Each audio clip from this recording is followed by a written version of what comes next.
Assalamualaikum warahmatullahi wabarakatuh. Perkenalkan, nama saya Firza Wiranisya, NIM 180301269 dari kelas agronomi. Adapun video ini merupakan tugas dari praktikum atau kuliah pengelolaan lahan. Adapun dosennya yaitu Ibu Jamila SPMP. Lahan pasang surut merupakan lahan yang rezim airnya dipengaruhi oleh pasang surutnya air laut ataupun sungai. Adapun potensi dan karakteristik lahan pasang surut seperti yang pertama adalah tanah sulfat masam. Sifat fisika tanah sulfat masam adalah tekstur tanahnya yang liat, lempung, dan sebagian berpasir, serta kerapatan lindak tergolong rendah. Bila ditinjau dari aspek kesuburan tanah, maka tanah sulfat masam memiliki karakteristik kimia tanah yang jelek. Yang kedua adalah tanah gambut.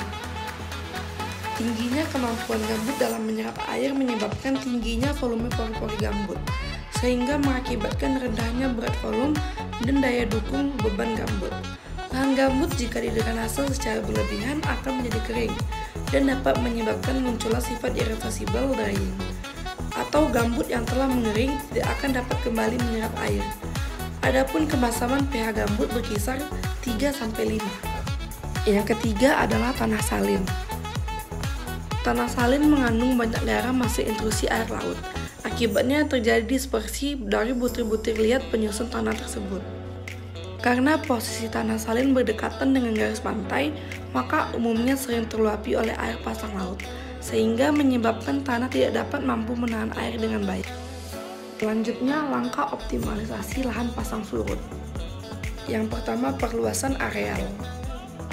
Areal lahan pasang surut memiliki potensi yang cukup luas di Indonesia, sehingga dibutuhkan upaya untuk memanfaatkan lahan pasang surut sebagai sumber produksi pertanian.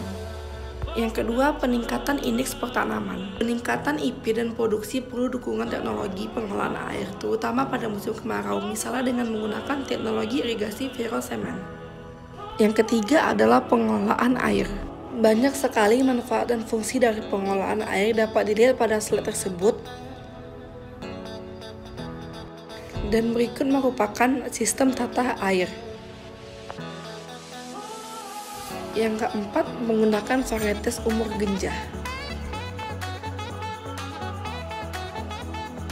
Dan yang kelima, peningkatan produktivitas. Untuk meningkatkan produktivitas lahan rawa pasang surut perlu adanya masukan teknologi inovasi antara lain seperti penataan lahan. Lahan surjan merupakan pilihan yang baik untuk menata lahan pada lahan pasang surut. Selanjutnya, melakukan pengolahan tanah untuk memperbaiki sifat fisik, kimia, dan biologi tanah. Adapun jenis traktor yang dirancang untuk digunakan pada lahan pasang surut adalah traktor kuras seperti gambar yang ada di slide. Selanjutnya, ameliorasi dan pemupukan. Adapun tujuan pemupukan untuk menambah unsur hara dari luar ke dalam tanah agar tingkat ketersediaan haranya meningkat.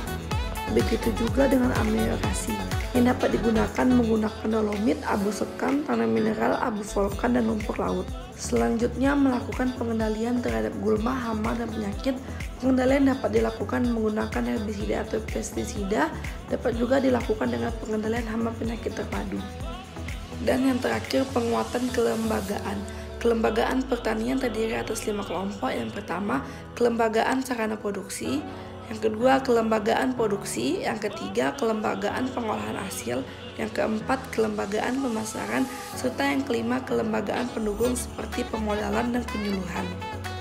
Sekian video yang dapat saya sampaikan. Semoga video saya dapat bermanfaat bagi pihak yang membutuhkan. Dan mohon maaf apabila ada kata-kata yang kurang tepat. Terima kasih.